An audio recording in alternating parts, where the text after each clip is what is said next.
সবচেয়ে মজার কথা কি জানেন, কোনো বান্দা যদি নিজে থেকে চায় আমি পরিবর্তন হব, সে ছেলে হোক কিংবা মেয়ে হোক, সে যদি অন্তর থেকে সে যদি এতটুক চায় আমি পরিবর্তন হব, আল্লাহ পাকও তাকে পরিবর্তন হওয়ার জন্য সাহায্য করেন।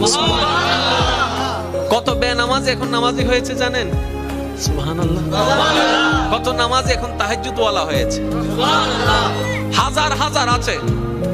এক সময় নেশা করতো এমন ছেলে, এখন 5 ওয়াক্ত নামাজি হয়েছে এমনও আছে। সুইসাইড করতে গিয়ে ফেরত এসেছে। এক সময় যে কথার আগে হাত তুলতো, সে এখন গালি শুনলো মুস্কি হাসি দেয়।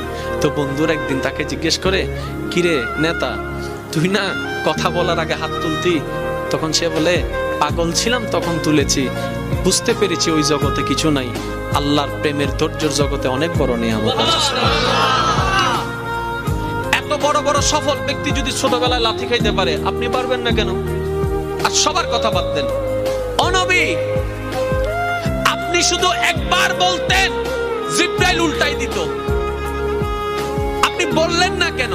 নবী রাহমাতুল লিল আলামিন বলে, পাওয়ার থাকার পরও যে পাওয়ার দেখায় না, সে তো সত্যিকার পাওয়ারফুল ব্যক্তি। সুবহানাল্লাহ। যার হাতে